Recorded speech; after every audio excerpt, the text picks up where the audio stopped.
نحمده ونصلي على رسوله الكريم اما بعد فاعوذ بالله من الشيطان الرجيم بسم الله الرحمن الرحيم رب اشرح لي صدري ويسر لي امري واحلل عقدة من لساني يفقهوا قولي۔ قرآن پاک میں اللہ تعالیٰ کا ارشاد ہے، یا ایھا الذین آمنوا کتب علیکم الصیام کما کتب علی الذین من قبلکم لعلکم تتقون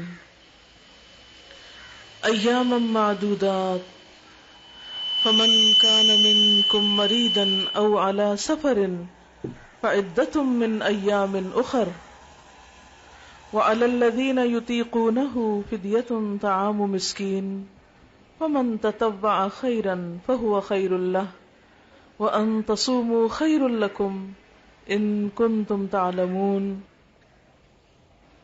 شَهْرُ رَمَضَانَ الَّذِي أُنزِلَ فِيهِ الْقُرْآنُ هُدًى لِّلنَّاسِ وَبَيِّنَاتٍ مِّنَ الْهُدَى وَالْفُرْقَانِ فَمَن شَهِدَ مِنكُمُ الشَّهْرَ فَلْيَصُمْهُ وَمَن كَانَ مَرِيضًا أَوْ عَلَى سَفَرٍ فَعِدَّةٌ مِّنْ أَيَّامٍ أُخَرَ يُرِيدُ اللَّهُ بِكُمُ الْيُسْرَ وَلَا يُرِيدُ بِكُمُ الْعُسْرَ وَلِتُكْمِلُوا الْعِدَّةَ وَلِتُكَبِّرُوا اللَّهَ عَلَى مَا هَدَاكُمْ وَلَعَلَّكُمْ تَشْكُرُونَ وَإِذَا سَأَلَكَ عِبَادِي عَنِّي فَإِنِّي قَرِيبٌ أُجِيبُ دَعْوَةَ الدَّاعِ إِذَا دَعَانِ فَلْيَسْتَجِيبُوا لِي وَلْيُؤْمِنُوا بِي لَعَلَّهُمْ يَرْشُدُونَ۔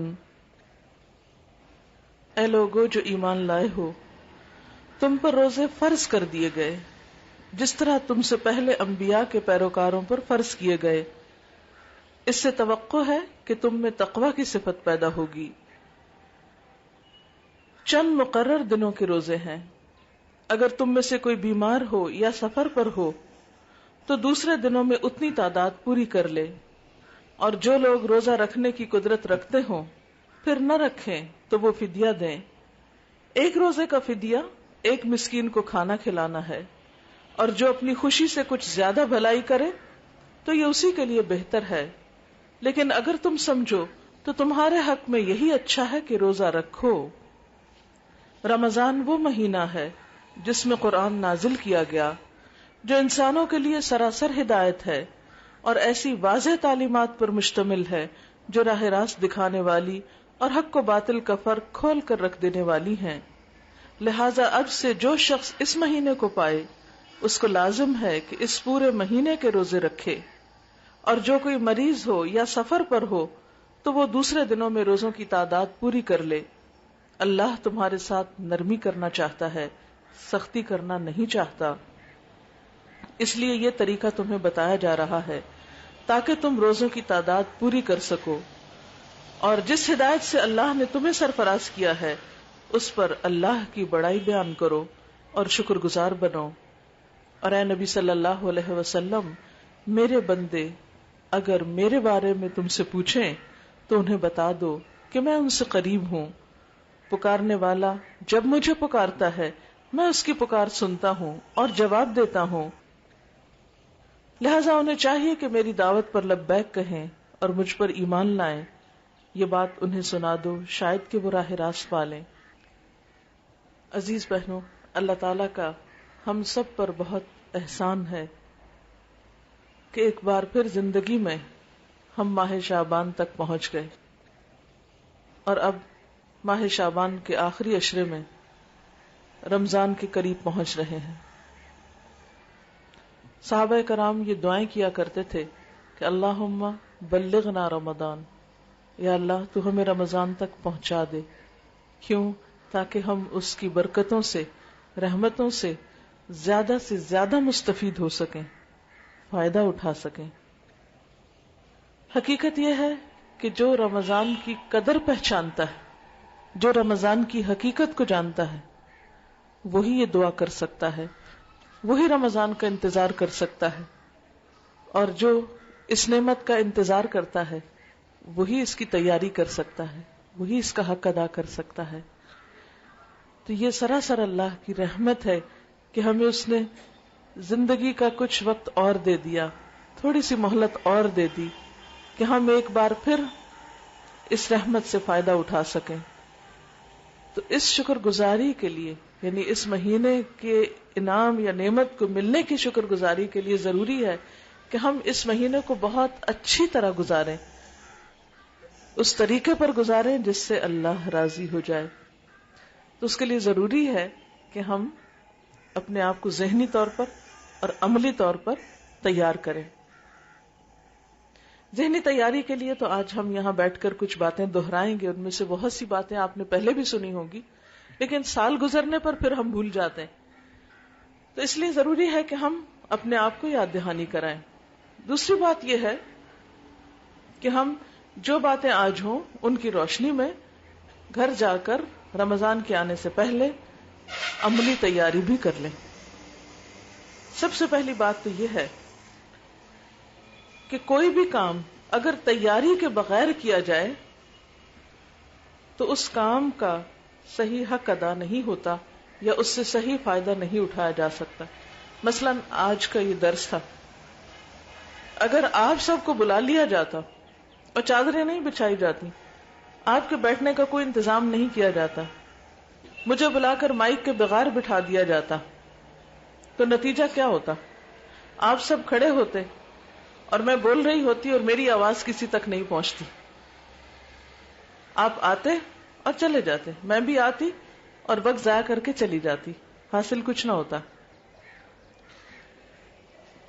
جب بھی کوئی کام تیاری کے ساتھ کیا جاتا ہے تو انسان اس وقت سے بہترین فائدہ اٹھاتا ہے. اگر ہم واقعی چاہتے ہیں کہ رمضان کی برکتوں سے فائدہ اٹھائیں، ضروری ہے کہ ہم پھر اس کے لیے تیار ہو جائیں. رسول اللہ صلی اللہ علیہ وسلم رمضان کی آمد کی خبر ان الفاظ میں دیا کرتے. حدیث میں آتا ہے، آپ نے فرمایا، اتاکم رمضان شہر برکت یغنیکم اللہ فیہ فینزل الرحمت ویحط الخطایا ویستجیب الدعاء ینظر اللہ الی تنافسکم فیہ فیباہی بکم ملائکتہ فأروا اللہ من انفسکم خیرا فإن الشقی من حرم فیہ رحمت اللہ. آپ صلی اللہ علیہ وسلم نے فرمایا، تمہارے پاس رمضان جیسا بابرکت مہینہ آتا ہے تو اللہ تعالیٰ تمہیں اپنی رحمت سے ڈھانپ لیتے ہیں. یعنی گویا ہم پہلے ہی عشرے میں اللہ کی رحمت میں پناہ لیتے ہیں یا اللہ کی رحمت چھا جاتی ہے. اللہ تعالیٰ گناہ معاف کر دیتے ہیں، دعائیں قبول فرماتے ہیں، اور اللہ تعالیٰ تمہارے ذوق اور شوق کو دیکھتے ہیں. آپ دیکھیں کہ رمضان تو آئے گا، رحمتیں بھی آئیں گی. اللہ تعالیٰ ہم سے کیا دیکھتے ہیں؟ تمہارا ذوق اور شوق. ہم سب اپنے دل کا جائزہ لیں کہ رمضان کا ہم کتنے شوق سے انتظار کر رہے ہیں. واقعی کوئی شوق ہے، کوئی فیلنگ ہے، جیسے کوئی مہمان آتا ہے یا کوئی پیارا شخص آنے والا ہوتا ہے تو دل کی حالت کیا ہوتی ہے؟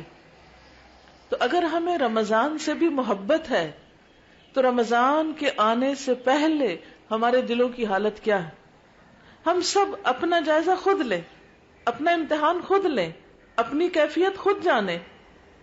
کہیں ایسا تو نہیں کہ رمضان آ رہا ہے، ایک ایک دن کر کے قریب پہنچ رہا ہے اور ہمیں پرواہ ہی نہیں کہ کیا خزانہ اور کیا نعمت ہمارے ہاتھ آنے والی ہے، ہمیں احساس ہی نہیں.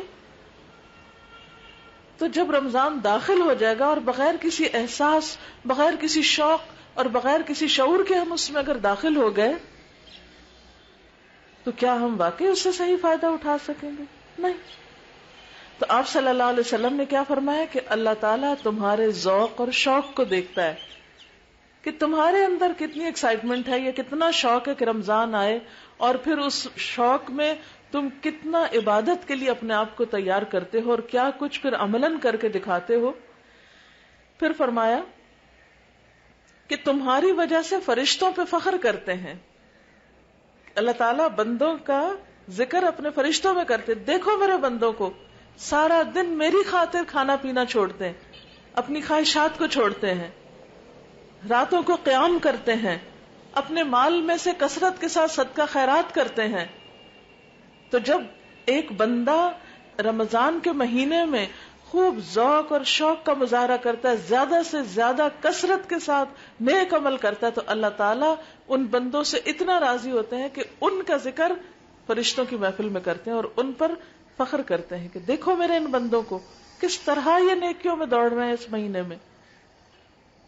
پس تم بھی اپنی طرف سے اللہ تعالیٰ کو بھلائی دکھاؤ، یعنی تم بھی کچھ کر کے دکھاؤ، کیونکہ اللہ تعالیٰ تمہارے بارے میں فخر کر رہے ہیں. بے شک وہ نہایت ہی بدبخت ہے جو اس مہینے میں اللہ کی رحمت سے محروم رہ گیا. پھر اس کی بدقسمتی کا کیا ٹھکانہ. پھر اس میں قرآن پاک نازل ہوا تو نزول قرآن کا مہینہ. اور قرآن پاک کیا ہے؟ هو خیر مما یجمعون، دنیا کی ہر خیر اور ہر بھلائی سے بہترین بھلائی اور نعمت ہے ہمارے لیے.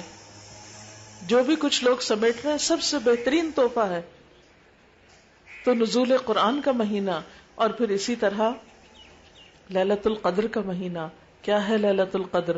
خیر من الف شہر، 1000 مہینے سے زیادہ بہترین رات. یہ سب کچھ آپ کو سال کے اور حصوں میں نہیں ملے گا، یہ رمضان میں ہی ملے گا. یہ برکتیں، یہ رحمتیں، یہ مغفرتیں، یہ آگ سے نجات، یہ سب کچھ کب؟ رمضان میں. اسی لیے اس کو شہر عظیم، عظیم الشان مہینہ کہا گیا. ایک اور حدیث میں آتا ہے، سیدنا ابی ہریرہ سے روایت ہے، نبی صلی اللہ علیہ وسلم نے فرمایا، رمضان کی پہلی رات ہی شیاطین اور سرکش جن جکڑ دیے جاتے ہیں، جہنم کے سارے دروازے بند کر دیے جاتے ہیں، کوئی ایک دروازہ کھلا نہیں رہنے دیا جاتا. اور یہ کس چیز کا سمبل ہے؟ اللہ کی رحمت کا. کس چیز کا نشان ہے؟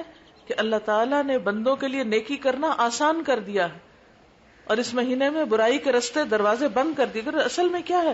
برائی کے سارے رستے یا برائی کے سارے طریقے جہنم کے دروازے کھولتے ہیں. یعنی گناہ کیا ہے، اللہ کی نافرمانی کیا ہے، جہنم کی کنجیاں ہیں. ہر غلط کام کس کا دروازہ؟ جنت کا دروازہ تو نہیں کھولتا، یہ تو جہنم کا دروازہ کھولتا ہے. تو جہنم کے دروازوں کا بند ہونا کیا معنی رکھتا ہے؟ کہ برائیوں سے بچنے کے لیے اللہ نے موقع دے دیا اور نیکیوں کے رستے تم پر کھول دیے. پھر اسی طرح فرمایا، ایک منادی کرنے والا اعلان کرتا ہے، اے بھلائی کے چاہنے والے آگے بڑھ، اے بھلائی کے چاہنے والے اور آگے بڑھو اور آگے آ جاؤ. اور اے شر کے چاہنے والے، یعنی اے برائی کرنے والے، اب تو رک جاؤ. اور رمضان کی ہر رات اللہ تعالیٰ لوگوں کو جہنم سے آزاد کرتے ہیں، یعنی ان کے حق میں بخشش لکھ دی جاتی ہے کہ آج کی رات اتنے لوگ بخش دیے گئے. کچھ اور لوگ پھر یعنی جو رمضان آگے بڑھتا جاتا ہے لوگوں کا نیکی کا شوق بھی بڑھتا چلا جاتا ہے، اور جو آگے انسان کو خشوع اور خضوع اور دعاؤں کے اندر رقت اور اللہ سے قربت بڑھتی ہے تو انسان کے جہنم سے نجات کے انسان کو سرٹیفکیٹ ایک طرح سے ملتے چلے جاتے ہیں. اس لیے ہم سب کے لیے ضروری ہے کہ پوری تیاری کے ساتھ ہم اس مہینے میں داخل ہوں. ایک اور حدیث میں آتا ہے، حضرت ابو ہریرہ سے روایت ہے، رسول اللہ صلی اللہ علیہ وسلم نے فرمایا، رمضان میں میری امت کو 5 خصوصیات ایسی عطا کی گئی ہیں جو اس سے پہلے کسی امت کو نہیں دی گئی.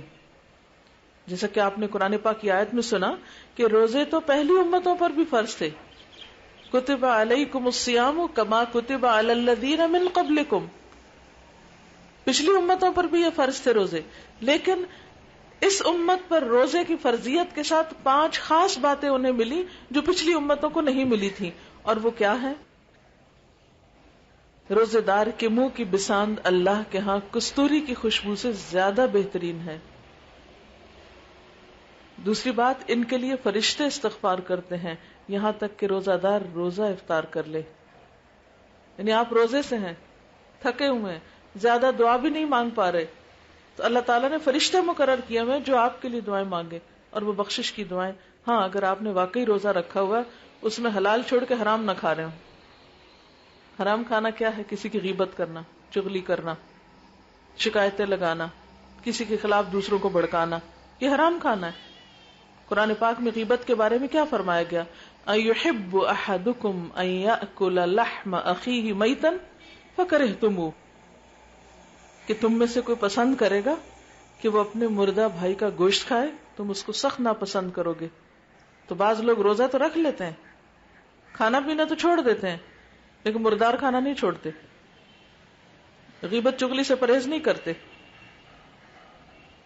تو جو شخص ہر چیز سے پرہیز کرے، کیونکہ روزہ صرف کھانا پینا چھوڑنے کا نام نہیں ہے، روزہ حرام کو چھوڑنے کا نام بھی، بلکہ روزہ تو تقاضا کرتا ہے کہ جو حلال چھوڑ سکتا تو حرام بھی چھوڑو، اور اسی کا نام تقویٰ ہے. تو ان لوگوں کے لیے فرشتے دعائیں کرتے ہیں، فرشتے استغفار کرتے رہتے ہیں. پھر اگلی خصوصیت، اللہ تعالیٰ ہر روز ان کے لیے جنت کو سجاتے ہیں، مزین کرتے ہیں، ڈیکوریٹ کرتے ہیں. آپ دیکھیں کہ جب کسی خاص بندے نے آپ کے گھر آنا ہو، عموماً لوگ شادی کے موقع پہ کیا کرتے ہیں، گھر کا فرنیچر بدلتے ہیں، پینٹ، رنگ روغن، ہر ایک چیز، اور ہر روز ایک نئی چیز لا رہے ہیں، سجا رہے ہیں، بنا رہے ہیں کہ ایک نیا مہمان گھر میں آ رہا ہے. تو اللہ کے وہ خاص بندے جو رمضان کا حق ادا کریں، اللہ تعالیٰ ہر روز جنت کو سجاتے ہیں اور سجاتے ہیں اور سجاتے ہیں اور سجاتے ہیں. تو آپ ذرا تھوڑی دیر کے لیے تصور کریں، امیجن کریں کہ جنت تو ویسے ہی خوبصورت ہے، لیکن جو انسان اس مقام میں آگے بڑھتا چلا جاتا ہے تو اس کے لیے اللہ تعالیٰ اور نعمتوں میں بھی اضافہ کرتا چلا جاتا ہے، اس کے لیے اور اہتمام اور اہتمام. اور اللہ تعالیٰ فرماتے ہیں، ہو سکتا ہے میرے نیک بندے اپنے آپ سے مشقت اور تکلیف کو اتار کر تیری طرف آ جائیں. یعنی یہ گناہ اور برائیاں اور غلط کام اور دنیا کی آزمائشیں اور مصیبتیں اور تکلیف دہ چیزیں، یہ سب کچھ کیا مشقتیں ہیں.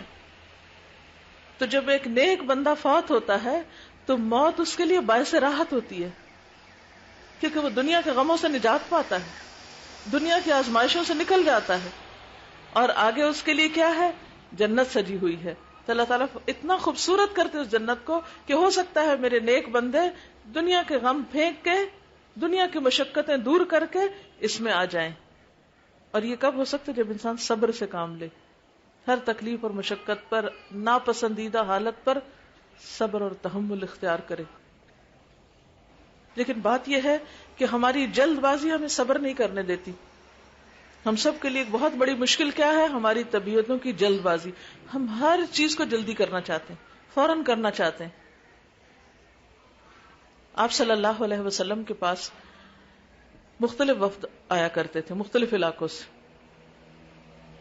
بنو عبد القیس کا ایک وفد آیا اور ان لوگوں نے آ کے اپنی سواریاں روکی اور فوراً دوڑتے ہوئے حضور صلی اللہ علیہ وسلم کے پاس پہنچ گئے. لیکن ان کا جو سردار تھا اشج جو تھا، اس نے پہلے اپنا جانور باندھا، پھر اس کے بعد اپنے کپڑے تبدیل کیے اور اہتمام کے ساتھ آپ صلی اللہ علیہ وسلم کی خدمت میں حاضر ہوا. تو جب وہ آیا تو آپ صلی اللہ علیہ وسلم نے فرمایا کہ اشج، تمہارے اندر 2 صفات ایسی ہیں جو اللہ تعالیٰ کو بہت محبوب ہیں. اب ذرا سوچئے کہ کوئی شخص آپ کے پاس، اپنے آپ کو رکھ لیجئے کہ اگر آپ حضور صلی اللہ علیہ وسلم کی ملاقات کے لیے جائیں اور آپ کو حضور یہ فرمائیں کہ تمہارے اندر کی 2 خوبیاں اللہ کو بہت پسند ہیں، تو آپ کا حال کیا ہوگا؟ یعنی اس وقت کیفیت کیا ہوگی؟ تو بہرحال اس پر ظاہر وہ متوجہ ہوئے کہ کون سی 2 خوبیاں؟ آپ نے فرمایا ایک ہے حلم. حلم کہتے ہیں بردباری کو. کسی نے کچھ کہہ دیا، برداشت کر جانا، پی جانا، اگنور کر جانا، کوئی بات نہیں، جواب نہیں دینا، فوری ری ایکشن ظاہر نہیں کرنا. اور دوسرے ہے آہستگی. آہستگی. تو وہ پوچھنے لگے، اے اللہ کے رسول صلی اللہ علیہ وسلم، میرے اندر یہ صفات خلقی ہیں، یعنی گاڈ گفٹڈ ہیں، یعنی یہ میرے اندر کیسے آئی ہیں یہ چیزیں؟ تو آپ نے فرمایا گاڈ گفٹڈ ہیں، اللہ نے دی ہیں. کیونکہ جو کچھ بھی ہمیں ملتا ہے ہماری اچھی عادات میں سے اللہ کی طرف سے ہوتا ہے. اب ہونا تو یہ چاہیے تھا کہ جو بھاگ بھاگ کے آگے پہنچ گئے آپ ان کو اپریشیٹ کرتے، بغیر تیاری کے آگے دوڑتے ہوئے شوق کا اظہار کرتے. وہ اپنی جگہ ہے ایک شوق، لیکن ان کا آنا کیا تھا؟ آرام سے، سکون سے. تو آپ نے فرمایا یہ دو باتیں اللہ کو بہت پسند ہیں کہ کاموں میں پینک ہی نہیں کیا جائے، یعنی پینک نہیں ہو جائے، جلدی نہیں کرے، جلد بازی نہیں کرے، کیونکہ العجلۃ من الشیطان، جلد بازی شیطان کی طرف سے ہوتی. آپ دیکھیے کہ جتنے ہم غلط کام کرتے ہیں نا ان کے پیچھے جلد بازی ہوتی. ٹریفک کے حادثات کیوں ہوتے ہیں؟ جلد بازی ہوتی. غلط باتیں زبان سے کب نکلتے ہیں؟ جب ہم جلد بازی کر رہے ہوتے ہیں. فوراً جلدی جلدی، یہ کیوں نہیں ہوا، اب تک نہیں ہوا، کیسے نہیں ہوا. یعنی بہت سی ایسی چیزیں کہ جس میں ہم جب حوصلے سے کام نہیں لیتے، صبر نہیں کرتے، برداشت نہیں کرتے. اسی طرح اگر کسی نے کوئی بات کہہ دی تو فوری ری ایکشن، کیا تھوڑا پی جائیں بات ختم ہو جائے گی. لیکن وہ کون پیے؟ سب سے بہترین گھونٹ اگر کوئی پی سکتا تو وہ غصے کا گھونٹ ہے، اور یہ اسی کو نصیب ہوتا ہے پینا جس کے بدلے میں اللہ قیامت کے دن جنت کے اعلیٰ ترین مشروبات پہ لائے گا، کہ جب انسان یہ سمجھتا ہو کہ میرا رب مجھے اس کی جزا دینے والا ہے. تو روزہ اصل میں کیا کرتا ہے؟ ہمیں کول ڈاؤن کرتا ہے، صبر سکھاتا ہے، شہر الصبر ہے. کیونکہ جب انسان نے کچھ کھایا پیا ہوتا ہے نا تو ایک اور طرح کی انرجی ہوتی ہے، تو انسان کے اندر اس انرجی کے ساتھ جلد بازی بھی آتی ہے اور ایک بے صبری بھی آتی ہے، بعض اوقات فوری نتائج کی طلب آتی. لیکن جب روزہ ہوتا ہے تو انسان قدرتی طور پہ سلو ہو جاتا ہے نا، یعنی فزیکلی بھی سلو ہوتا ہے. تو بہت سی باتیں جب آپ تھکے ہوئے ہوتے ہیں نا تو کوئی کچھ کہہ رہا تو آپ کہتے ہیں، بعضوں کو تو اریٹیشن میں بولتے ہیں، لیکن بعضوں کو کہتے ہیں اچھا پھر دیکھوں گی، پھر جواب نہیں. تو وہ جو اندر کی ایک کیفیت ہے نا بھوک کی وجہ سے، وہ انسان کو آہستگی سکھا دیتی. آہستگی سے میرا سستی نہیں ہے.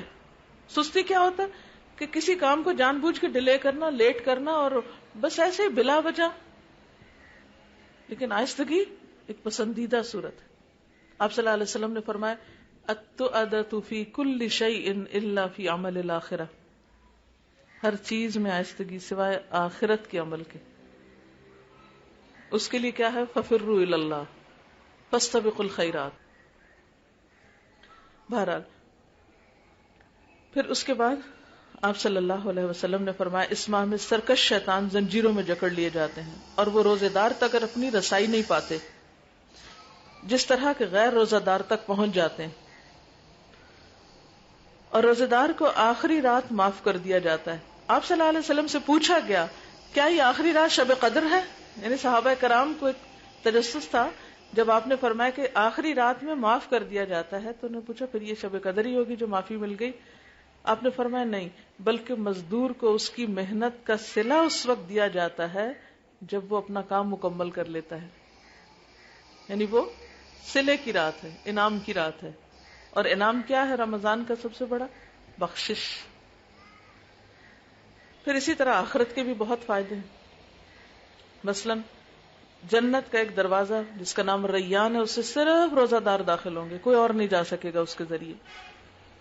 پھر اسی طرح گناہوں کا کفارہ ایک رمضان سے دوسرے رمضان تک. پھر اسی طرح روزے دار کے لیے جو اصل جزا ہے اس کی وہ چھپا کر رکھی گئی ہے، کیونکہ آپ صلی اللہ علیہ وسلم فرمایا، اللہ تعالیٰ فرماتے ہیں الصوم لی وانا اجزی بہ، روزہ میرے لیے اور میں اس کی جزا دوں گا، خود دوں گا، خاص انعام دوں گا، کیونکہ اس نے میری خاطر کھانا پینا چھوڑا. کسی اور کو تو نہیں پتا ہوتا کہ روزہ دار کیا کر رہا ہے، کھا رہا ہے یا نہیں کھا رہا.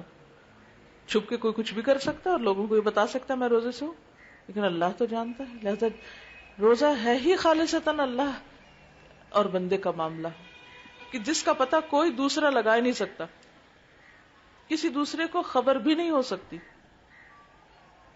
ایک شخص سارے شہر میں روزے کا ڈنڈورا پیٹے اور چھپ کے کھا لے تو ہو سکتا ہے سارا شہر یقین کر جائے ہاں بھی یہ روزے سے، لیکن اللہ کو پتا ہے کہ وہ کیا کر رہا ہے اور اس کو خود پتا ہے. اس لیے اس کی جزا بھی اللہ تعالیٰ نے خاص رکھی. ہر عمل 10 گنا بتایا قرآن پاک میں، لیکن روزے کی جزا کئی گنا. حتیٰ کہ ایک حدیث میں آتا ہے کہ جو شخص ایک دن اللہ کے راستے میں روزہ رکھتا ہے، اللہ تعالیٰ اس کا چہرہ اس ایک دن کے عوض جہنم سے 70 سال دور کر دیتا ہے. اب آپ دیکھیے پوری زمین کو آپ دیکھیے، ایک کونے سے لے کے دوسرے کونے تک اگر آپ ٹریول کرنا چاہیں تو 30-35 گھنٹوں میں پوری زمین کے ایک حصے سے دوسرے حصے تک پہنچ جائیں گے. یہ 25-30 گھنٹوں میں آپ سفر طے کر سکتے. لیکن 70 سال کا فاصلہ ایک بہت بڑا فاصلہ، یعنی گویا ایک انسان زندگی کے پہلے دن سے چلنا شروع کرے اور بوڑھا ہونے تک کچھ نہ کرے، صرف چلتا رہے. کتنا دور کا فاصلہ ہوگا اگر چال سے بھی جائے. اور اب تو آپ دیکھیں جہاز اور کیا کچھ موجود ہے. تو اس لیے انسان اس جزا پر یقین رکھتے ہوئے روزے کا حق ادا کر سکتا ہے جو جزا اس کے رب کے پاس ہے. ایک اور جگہ پر فرمایا روزہ جہنم سے ڈال ہے، جس طرح تمہیں لڑائی میں بچانے والی ڈھال ہوتی ہے. ڈھال کیا ہوتی ہے؟ کہ کوئی تیر یا وار آ رہا ہو تو آپ سامنے ایک رکاوٹ کھڑی کر لیں، شیلڈ جس کو کہتے ہیں، یعنی وہ آپ کی طرف آنے سے رک جاتی. بالکل اسی طرح روزے سے نمبر 1 انسان آگ سے بچ جاتا ہے. یعنی اب دیکھیں کہ ڈھال کو شاید آپ اس طرح امیجن نہیں کر سکیں. مثلا اگر آپ دیکھتے ہیں جیسے گھر میں کوئی ایسا شخص داخل ہو گیا، خدا نخواستہ کوئی چور یا کچھ، تو آپ فوراً کیا کریں گے؟ فوراً کنڈی لگائیں گے. آپ گاڑی میں بیٹھتے ہیں اور پتہ چلتا ہے کہ کوئی گاڑی کے اوپر کچھ کرنے آ رہا ہے تو آپ فوراً دروازہ بند کریں گے، فوراً اس کو لاک لگائیں گے کہ کوئی دروازہ نہ کھول دے. کئی دفعہ آپ نے سنا ہوگا ایسے حادثے ہوتے ہیں کہ لوگ لٹ جاتے ہیں گاڑیوں میں کیونکہ دروازہ بند نہیں تھا. جب کوئی لاک کر لیتا ہے تو محفوظ ہو جاتا ہے. اچھا، اسی طرح اس کیفیت کو محسوس کیجئے کہ کسی چور یا کسی شر سے بچنے کے لیے آپ نے دروازہ بند کر لیا اور وہ اندر نہ آ سکا اور آپ محفوظ ہو گئے. بالکل اسی طرح روزہ قیامت کے دن انسان اور آگ کے بیچ میں ایک بند دروازہ بن جائے گا. آگ اس تک نہیں آ سکے گی، آپ محفوظ ہو جائیں گے. روزہ ایک طرح سے انسان کو اپنے لپیٹ میں لے لے گا، محفوظ کر دے گا. اسی طرح گناہوں سے بھی بچنے کا کام دیتا ہے. یعنی انسان ہر وقت اپنے نفس کی وجہ سے، ماحول کی وجہ سے، شیطان کی وجہ سے مختلف قسم کی غلطیاں کرتا رہتا ہے. تو جب انسان روزے سے ہوتا ہے تو انسان ایک طرح سے ایک محفوظ خول یا ایک محفوظ چیز کے اندر آ جاتا ہے اور اس کی بچت ہو جاتی ہے. ایک اور حدیث سے ہمیں پتہ چلتا ہے، آپ صلی اللہ علیہ وسلم نے فرمایا کہ الصوم جنۃ،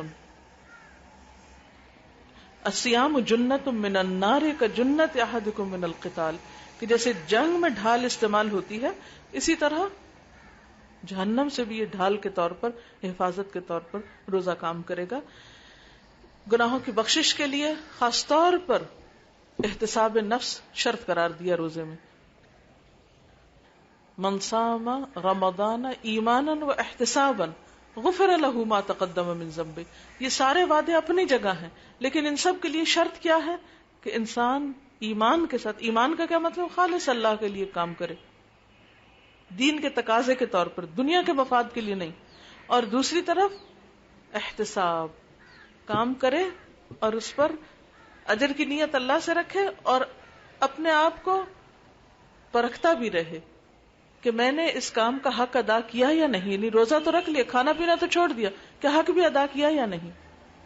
تو ایسے شخص کو یہ سکون یا یہ راحت نصیب ہوتی.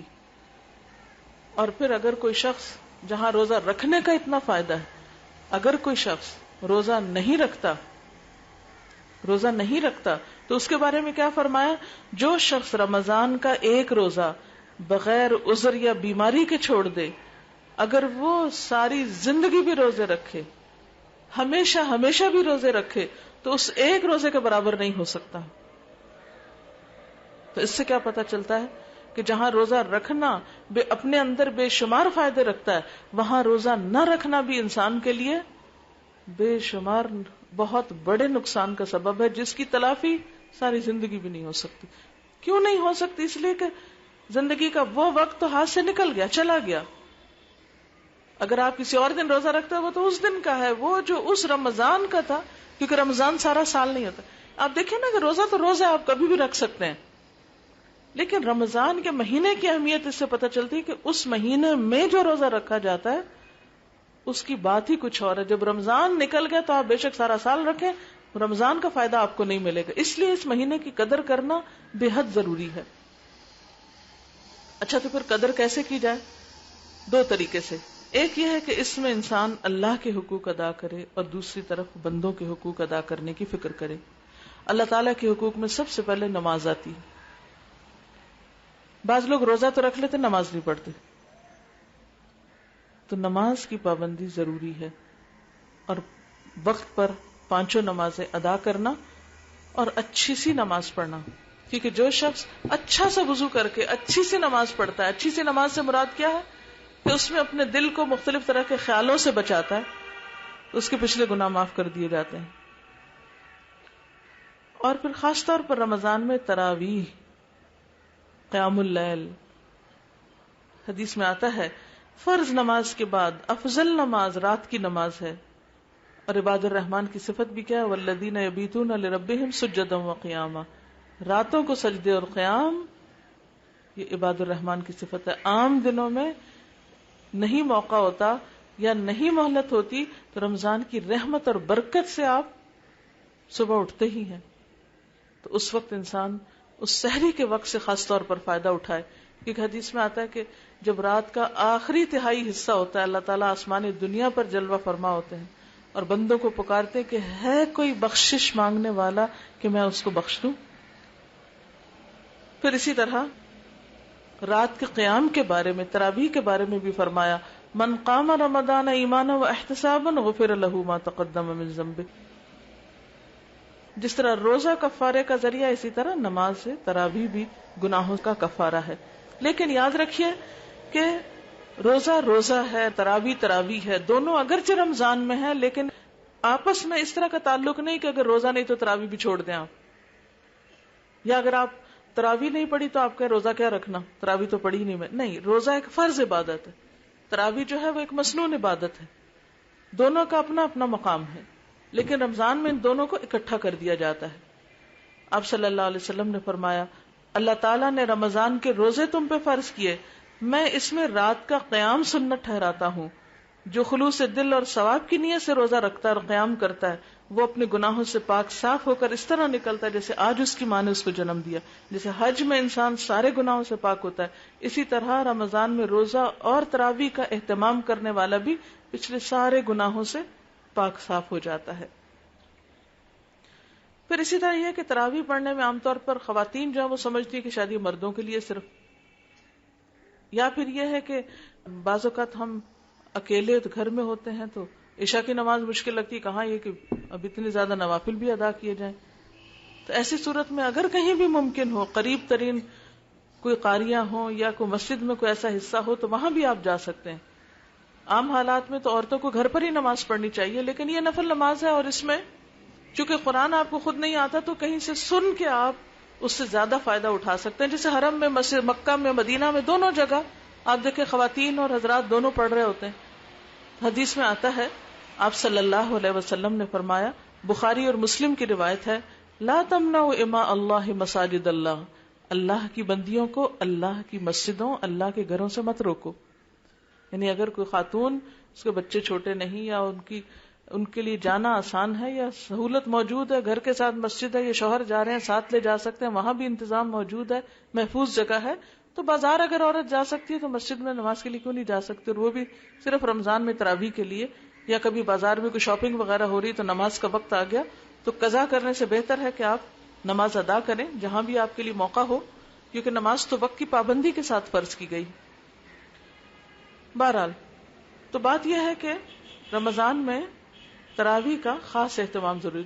دوسری چیز جو ہے وہ قرآن کی تلاوت, ناظرہ بھی پڑھیں, تراویح میں بھی سنیں, اور اس کے ساتھ ساتھ چونکہ قرآن ہدایت کے لیے آیا اس لیے ترجمہ بھی اس کا پڑھیں. خود پڑھنے سے بعضوں کا ساری باتیں سمجھ نہیں آتی, تو اس لیے الحمدللہ ایک بہت اچھی بات ہے کہ جگہ جگہ پر دورہ قرآن کا اہتمام ہوتا ہے. آپ کے علاقے میں بھی ہوگا, میرے خیال ہے یہاں پر بھی ہے. تو آپ کہیں بھی جا کر اپنے دن کے 2 گھنٹے کم از کم ایسے نکالیں کہ جس میں آپ پورے پارے کا ترجمہ سن لیں, اور اس طرح رمضان کے مہینے میں پورے قرآن کے ترجمے سے گزر جائیں. نبی صلی اللہ علیہ وسلم جبریل علیہ السلام کے ساتھ پورے قرآن کا دور کرتے تھے، جتنا نازل ہو چکا ہوتا تھا رمضان تک، اور آخری سال آپ نے 2 دفعہ اس کو دہرایا. تو آپ کا بھی 2 دفعہ کس طرح ہو سکتا ہے؟ 1 دفعہ تراویح میں پڑھ لیں اور 1 دفعہ دن کو ترجمے کے ساتھ پڑھ لیں، اور بہتر ہے کہ 1 دفعہ آپ کم از کم خود اپنی زبان سے بول کے ناظرہ پڑھ لیں. صبح کے وقت صبح میں ناظرہ پڑھ لیں، دوپہر میں آپ ترجمے سے سن لیں، اور شام میں آپ تراویح میں سن لیں. 3 قرآن آرام سے ہو جائیں گے. بعض لوگ یہ 3 کام نہیں کریں گے، خود بیٹھ کے 3 سپارے پڑھیں گے. لیکن اگر آپ ٹائم مینج کر لیں، صبح ناظرہ خود پڑھ لیں 1 سپارہ، آدھا گھنٹہ لگے گا، دوپہر کو ترجمے کے ساتھ یا تفسیر کے ساتھ سن لیں، اور شام میں پھر تراویح. تو آپ دیکھیں گے کہ چونکہ رمضان میں قرآن نازل ہوا اور آپ صلی اللہ علیہ وسلم عام دنوں کی نسبت رمضان میں قرآن زیادہ پڑھتے تھے یا سناتے تھے، تو اسی طرح آپ بھی جو سنا سکتے ہیں وہ سنائیں، جو پڑھ سکتے ہیں پڑھیں، جو پڑھا سکتے ہیں پڑھائیں، لیکن قرآن کے ساتھ خاص تعلق رکھیں، کیونکہ رمضان قرآن کا مہینہ ہے اور سارے سال کا ایک طرح سے وہ تیاری ہو جاتی ہے، ایک روحانی غذا انسان کو مل جاتی ہے. پھر اسی طرح روزے کے ساتھ ساتھ دعائیں خوب مانگے. قبولیت کے اوقات جیسے نمازوں کے بعد، ویسے بھی روزے کی حالت میں فرشتے انسان کے لیے دعا کرتے ہیں، تو اس کی اپنی دعا کیوں نہیں قبول ہوگی؟ جب بھی جی چاہے دن بھر میں مانگے، ذکر اذکار کریں، اور سحری کے وقت خصوصاً استغفار، کیونکہ اگر ہمارے گناہ معاف ہو گئے تو ہمارے بہت سے راستے ویسے ہی کھل جائیں گے، بہت سی تکلیفیں اور پریشانیاں ویسے ہی دور ہو جائیں گی. اور پھر ایک دوسرے کے لیے غائبانہ دعائیں مانگے، کیونکہ دوسروں کے لیے دعا مانگنے سے اللہ تعالیٰ خود کو بھی دیتا ہے اور دوسروں کے لیے بھی جلدی قبول ہوتی ہے. پھر اسی طرح مختلف مصنوعی دعائیں جو ہیں ان کو آپ سیکھ بھی سکتے ہیں.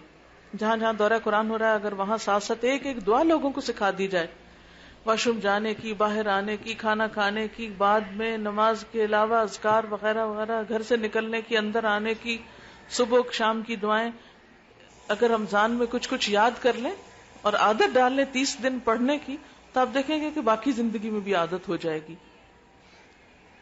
پھر اسی طرح صدقہ خیرات. حدیث میں آتا ہے نبی کریم صلی اللہ علیہ وسلم بھلائی کرنے میں بہت سخی تھے. رمضان میں جب جبریل آپ سے ملتے تو آپ اور بھی زیادہ سخاوت کرتے. رمضان میں حضرت جبریل ہر رات آپ سے ملا کرتے تھے. اس سے کیا پتہ چلتا ہے کہ رمضان میں ہر رات یا ہر دن مل کے کسی کے ساتھ قرآن کی دہرائی ضروری ہے. اکیلے اکیلے نہیں بات بنے گی، کیونکہ جب انسان کسی مجلس میں بیٹھتا ہے تو حدیث میں آتا ہے کہ اس مجلس میں بیٹھنے والوں کی بخشش کر دی جاتی ہے. تو ایک فرشتہ کہتا ہے یا رب وہ فلاں شخص تو ایسے ہی آ کے بیٹھا تھا، وہ تو خود کسی نیت سے نہیں آیا تھا. تو اللہ تعالیٰ فرماتے ہیں یہ وہ مجلس ہے جس میں بغیر ارادے کے آ کے بیٹھنے والا بھی بخش دیا جاتا ہے، میں نے اس کو بھی بخش دیا. تو اس لیے رمضان میں جہاں انفرادی عبادت ہوگی وہاں اجتماعی عبادت بھی. اجتماعی کیسے؟ جس تراویح میں اکٹھے ہو جائیں، آسان ہو جائے گی، ہلکی ہو جائے گی نماز. اسی طرح دن میں دورہ قرآن کے لیے اکٹھے ہو جائیں، تو اس سے کیا ہوگا کہ گھر میں آپ پورے پارے کا ترجمہ پڑھیں گے، سمجھیں گے تفسیر، تو وہ سو جائیں گے وہیں. لیکن جب آپ کسی اور کے ساتھ مل کے کریں گے تو وقت بھی بند جائے گا، تو آپ کا کام آسان ہو جائے گا. پھر اسی طرح یہ ہے کہ اگر آپ کی زکوٰۃ ڈیو ہے تو آپ رمضان میں وہ بھی ادا کر سکتے ہیں، لیکن مختلف طریقوں سے صدقہ خیرات آپ کرتے رہیں. خاص طور پر خواتین کو آپ صلی اللہ علیہ وسلم نے زکوٰۃ کی ادائیگی کا حکم دیا. ایک حدیث میں آتا ہے، عبداللہ بن عمرو بن العاص سے روایت ہے، ایک عورت نبی صلی اللہ علیہ وسلم کے پاس آئی، اس کی ایک بچی بھی ساتھ تھی جس کے ہاتھ میں 2 سونے کے موٹے موٹے کنگن تھے. آپ نے اس سے فرمایا کیا تم اس کی زکوٰۃ ادا کرتی ہو؟ اس نے کہا نہیں. آپ نے فرمایا کیا تمہیں یہ پسند ہے کہ قیامت کے دن اللہ تعالیٰ تمہیں اس کے بدلے میں آگ کے 2 کنگن پہنائے؟ اس عورت نے یہ سنتے ہی اتار کر وہ کنگن آپ کی خدمت میں پیش کر دیے اور کہا یہ دونوں اللہ اور اس کے رسول کے لیے ہیں. تو عورتیں بعض اوقات زیور تو پہن لیتی ہیں مگر زکوٰۃ کہتی ہیں ہم تو کماتے نہیں، ہمارے شوہر دیتے نہیں ہیں، لہٰذا چھٹی نہیں ہوتی، اسی زیور میں سے نکالنی ہوتی ہے. آپ صلی اللہ علیہ وسلم نے یہ بھی فرمایا اے خواتین کی جماعت، صدقہ کیا کرو اور کثرت سے استغفار کیا کرو، کیونکہ میں نے جہنم میں سب سے زیادہ تم کو دیکھا ہے، تم بہت زیادہ لان تان اور اپنے شوہروں کی ناشکری کرتی ہو. تو اس لیے اس کا ازالہ کیا ہے، کفارہ کیا ہے؟ کثرت سے صدقہ. پھر اسی طرح اگر موقع ہو عمرے کا تو رمضان میں عمرہ کرنا زیادہ بہتر ہے. ایک تو عمرہ حج کے برابر ہے رمضان کا، نبی صلی اللہ علیہ وسلم نے فرمایا کہ رمضان میں عمرہ میرے ساتھ حج کرنے کے برابر۔ ایک خاتون کو آپ نے حج کے لیے کہا تو اس نے کہا کہ میرے شوہر نہیں جا سکتے، تو آپ نے فرمایا کہ اچھا تم رمضان میں عمرہ کرنا، وہ ایسا ہی تمہیں ثواب ہوگا جیسے میرے ساتھ حج کرنے کا ثواب۔ اور دوسرا یہ کہ تراویح کا وہاں اتنا اچھا انتظام ہوتا ہے، تو اگر کسی نے جانا ہی ہو سال میں تو بہتر ہے رمضان میں جائے تو زیادہ فائدہ اٹھائے۔ پھر خاص طور پہ آخری عشرے کی عبادت، آخری عشرہ، آپ صلی اللہ علیہ وسلم جب رمضان کا آخری عشرہ شروع ہوتا تو اس کا اکثر حصہ جاگ کے گزارتے، گھر والوں کو بھی بیدار کرتے اور خوب محنت کرتے اور کمر کس لیتے، یعنی عبادت زیادہ ہو جاتی۔ اس لیے ان دنوں میں بازاروں میں گھوم پھر کے شاپنگ کرنا، تیاری کرنا، عید کی ادھر جاؤ ادھر آؤ، افطاریاں کرنا، جس کی افطاری کرنی پہلے 20 دنوں میں کر لیں، جو کچھ عید کے لیے خریدنا وہ ابھی خرید کے رکھ لیں۔ لیکن رمضان کے دن دوبارہ نہیں ملتے، اگلے سال اللہ نے دیے تو وہ نئے ہوں گے، یہ تو نہیں آئیں گے نا دوبارہ، ان کو کیوں ضائع کیا جائے؟ اب یہ تو نہیں اگلے مہینے تنخواہ ملنی ہے تو آپ اس مہینے کے پیسے ضائع کر دیں، اگلے مہینے پھر مل جائے گی، نہیں، اگلے مہینے کے لیے۔ تو اس دفعہ جو چانس ملا اس کو استعمال کرے، ضائع نہیں کرے۔ پھر اعتکاف، عام طور پر آپ دیکھیے کہ ہم اعتکاف کے معاملے میں سستی کر جاتے ہیں، ہم کیا کہتے ہیں، ہم بڑے مصروف ہیں۔ کیا رسول اللہ صلی اللہ علیہ وسلم سے بڑھ کے بھی کوئی مصروف تھا؟ کوئی نہیں تھا، لیکن آپ نے ہمیشہ اعتکاف کیا، ایک سال نہیں کر سکے تو اگلے سال 20 دن کا کیا، کیونکہ یکسوئی کے ساتھ ایکسکلوسیولی ساری دنیا کے کام چھوڑ کے اللہ کے لیے خالص ہو کے بیٹھ کے عبادت کرنا جو ہے اس کے اپنے فائدے۔ پھر اسی طرح لیلۃ القدر کی تلاش آخری عشرے کی راتوں میں، اور پھر رمضان کے آخر میں صدقہ فطر کی ادائیگی عید کی نماز سے پہلے۔ اسی طرح اب یہ نہیں کہ اتنی عبادتیں کرنے لگ جائے تو انسانوں کو انسان بھول جائے، حقوق العباد کی ادائیگی، کیونکہ اس مہینے کو شہر المواسات کہا گیا، ایک دوسرے سے ہمدردی کرنے کا مہینہ۔ اور باہم ہمدردی کس طرح ہوتی ہے کہ انسان ایک دوسرے کی ضروریات کا، تکلیفوں کا خیال کرتے ہوئے دوسرے کے کام آئے۔ آپ صلی اللہ علیہ وسلم نے فرمایا، بیوہ عورت اور مسکین کی خبر گیری کرنے والا اللہ کی راہ میں صحیح کرنے والے کی مانند ہے، اس شب زندہ دار شخص کی مانند ہے جو عبادت اور شب بیداری میں سستی نہیں کرتا، اور اس روزہ دار کی مانند ہے جو کبھی افطار نہیں کرتا۔ اتنا بڑا ثواب ہے بیوہ عورتوں کی خبر گیری، اور اسی طرح مسکین لوگوں کی۔ پھر اسی طرح دوسروں کو کھانا کھلانا، ضرورت مند لوگوں تک راشن پہنچائیں۔ پھر اسی طرح افطاری کا اہتمام، اپنے رشتہ داروں وغیرہ کو، ضروری نہیں کہ گھر میں بہت گرینڈ پارٹی کریں تو وہی افطاری ہے، آپ ان کے گھر بھی بھجوا سکتے ہیں، یعنی کچھ بھی کر سکتے ہیں، کھجوریں بانٹ سکتے ہیں۔ تو اس کا حریص ہونا چاہیے، کیونکہ جو شخص کسی کا روزہ کھلواتا ہے اس کو اتنا ہی ثواب ملتا ہے جیسے اس نے خود اس کا روزہ بھی رکھ لیا۔ پھر اسی طرح ہمسایوں کی خبر گیری، رشتہ داروں کی خبر گیری، ان کے لیے تحفے تحائف کا اہتمام، خاص طور پر ان لوگوں کے لیے جو پتہ ہے آپ کو ضرورت مند ہے۔ پھر اسی طرح خادموں کے ساتھ حسن سلوک، عام طور پہ ہم خود تو کھاتے پیتے رہتے ہیں، گرم گرم پراٹھے بنوا کے لاسٹ مومنٹ تک، اور ان کے کھانے کے لیے کوئی وقت نہیں چھوڑتے۔ تو اگر وہ عام طور پہ اذان یا اذان کے بعد کھا رہے ہوتے ہیں، روزہ مکروہ کر رہے ہوتے ہیں، تو جہاں خود کھا رہے ہیں وہاں ان کے کھلانے کا بھی اہتمام، اور وقت کی پابندی کے ساتھ کہ انہوں نے کھایا کہ نہیں۔ افطار میں یہ نہیں کہ وہ سر بھی کرتے رہے اور وہ بےچارے بھوکے منہ باندھ کے بیٹھے رہے، نہیں، ان کا بھی ساتھ ہی خیال، اور دوسرے یہ کہ ان کے کام کو کم کرنا۔ پھر اسی طرح اگر آپ کسی کے لیے کچھ بہت زیادہ نہیں بھی کر سکتے تو آپ کیا کریں؟ کم از کم دوسروں کو تکلیف نہ دیں، زبان سے کوئی بری بات نہ نکالیں، ہاتھ سے کسی کو تکلیف نہ دیں۔ آپ صلی اللہ علیہ وسلم نے فرمایا، ایک مسلمان پر دوسرے مسلمان کا خون، مال اور عزت حرام ہے، جیسے خون حرام ہے ایسے عزت بھی حرام ہے، کہ آپ کسی کی خواہ مخواہ بیک بائٹنگ شروع کر دیں، پیچھے اس کی برائیاں ایسی بلا وجہ شروع کر دیں، اپنے محض دل کی بھڑاس نکالیں، یہ مومن کا اخلاق نہیں۔ پھر اسی طرح آپ صلی اللہ علیہ وسلم نے فرمایا، جب تو روزہ رکھے تو تیری آنکھ اور تیرے کان کا بھی روزہ ہونا چاہیے، زبان پہ بھی قابو ہونا چاہیے، جھوٹ اور حرام سے بھی بچنا چاہیے، پڑوسی کو تکلیف نہیں دینی چاہیے، تجھ پر وقار اور اطمینان ہو، اور اپنے روزے کے دنوں کو دوسرے دنوں کے برابر نہ کر. روزے کے دن کو عام دن کے برابر نہ کر، یعنی فرق ہونا چاہیے.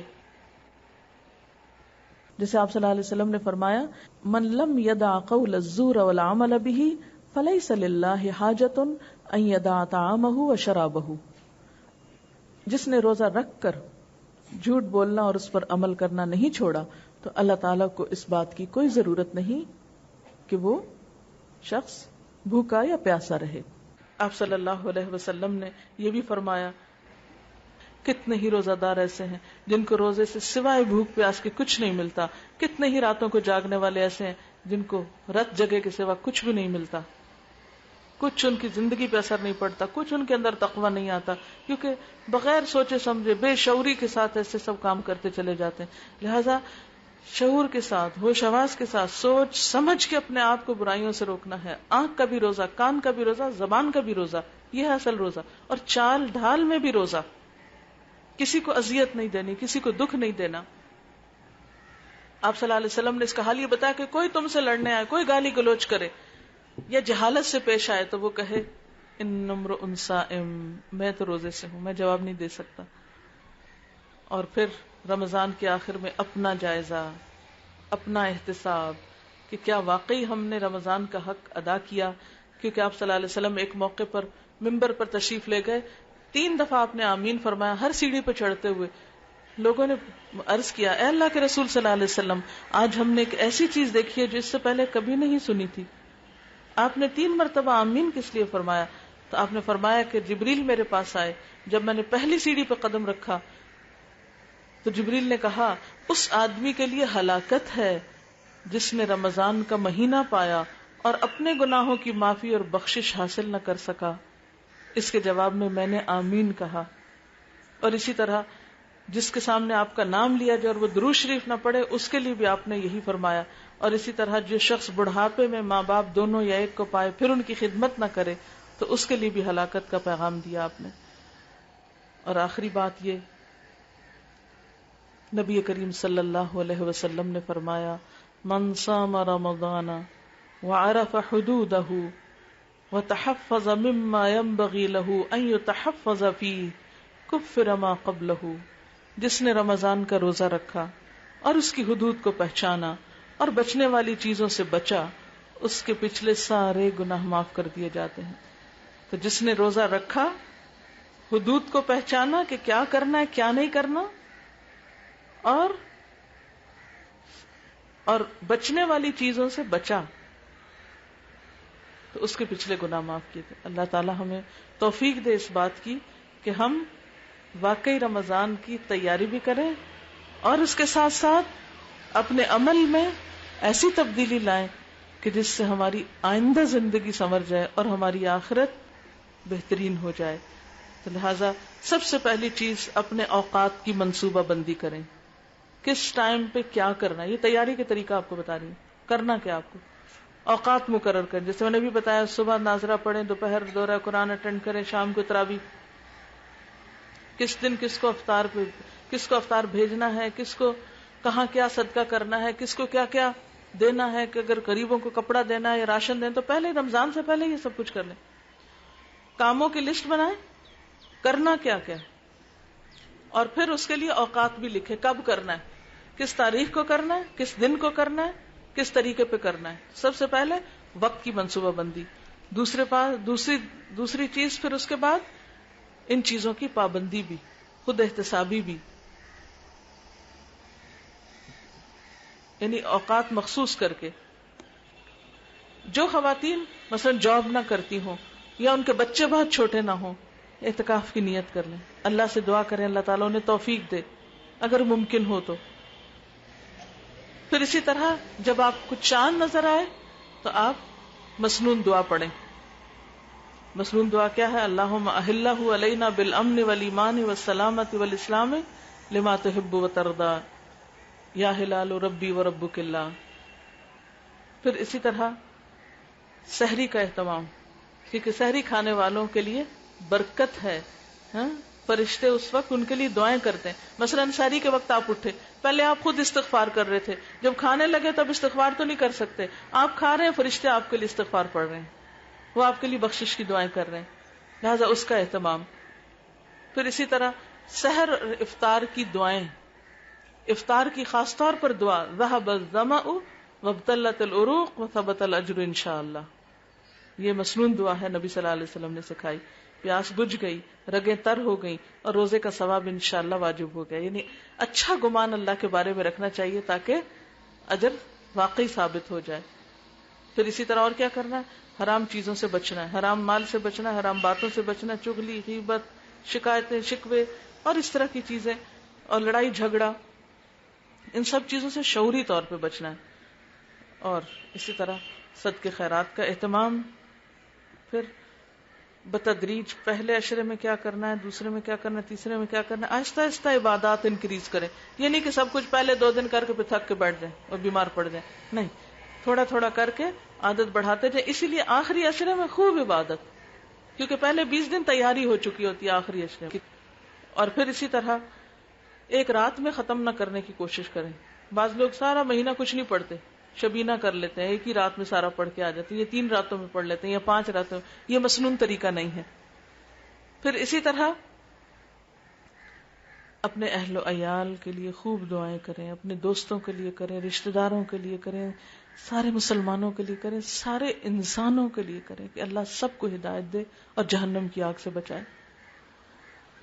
اور پھر خصوصی طور پر شب قدر جو ہے اس کے لیے کوشش, اور اگر شب قدر نصیب ہو تو یہ دعا پڑھنا نہ بھولیں, اللہم انک عفو تحب العفو فاعف عنی. اور پھر کثرت سے صدقہ خیرات. نبی صلی اللہ علیہ وسلم اس مہینے میں تیز ہوا سے زیادہ سخی ہوتے تھے, اور تیز ہوا جو ہوتی ہے وہ ہر جگہ جا پہنچتی ہے. یعنی جب کم ہوا لگتی ہے تو بعض اوقات ہر جگہ نہیں جاتی, لیکن جب تیز ہوا ہوتی ہے تو سب جگہ پہنچتی. اللہ تعالی ہم سب کو عمل کی توفیق عطا فرمائے. وآخر دعوانا ان الحمد للہ رب العالمین. سبحان اللہ والحمد للہ ولا الہ الا اللہ واللہ اکبر ولا حول ولا قوة الا باللہ العلی العظیم. اللہم صل علی محمد وعلی آل محمد كما صليت على إبراهيم وعلى آل إبراهيم إنك حميد مجيد.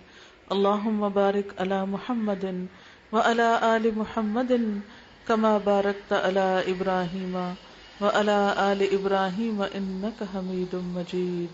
ربنا آتنا في الدنيا حسنة وفي الآخرة حسنة وقنا عذاب النار. ربنا لا تزغ قلوبنا بعد إذ هديتنا وهب لنا من لدنك رحمة إنك أنت الوهاب. ربنا هب لنا من أزواجنا وذرياتنا قرة أعين واجعلنا للمتقين إماما. یا اللہ پاک جو کچھ ہم نے سیکھا ہے ہمیں اس پہ عمل کی توفیق عطا فرما. یا اللہ ہمارے قول اور فعل کا تضاد دور کر دے, ہمارے ظاہر اور باطن کو ایک کر دے, ہماری نیت کو اپنے لیے خالص کر لے. ہم سب کو بہترین چیزیں سیکھنے کی اور سمجھنے کی توفیق عطا فرما. اللہ ہمارے وقت میں برکت پیدا کر دے, ہماری مشکلات کو آسان کر دے, اور ہمیں اپنے دین کا خادم بنا لے. یا رب العالمین اس جگہ کو بابرکت کر دے. یا رب العالمین اس جگہ سے بے شمار لوگوں کو فیض اور نیکی پہنچے. یا اللہ تو دن دگنی اور رات چگنی ترقی عطا فرما, اور اپنی رحمتیں یہاں برسا, اور لوگوں کو بہترین طریقے سے اس سے فیضیاب ہونے کی توفیق عطا فرما.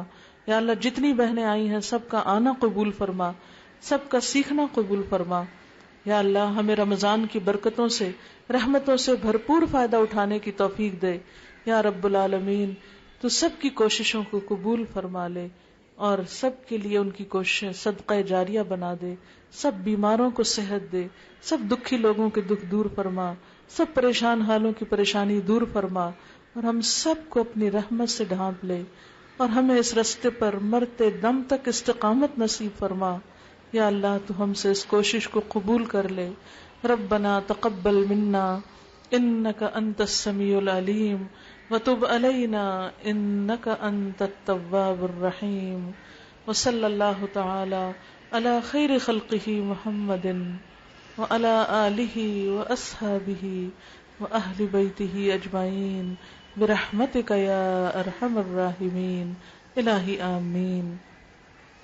سبحانك اللهم وبحمدك نشهد أن لا إله إلا أنت نستغفرك ونتوب إليك. والسلام علیکم ورحمۃ اللہ وبرکاتہ.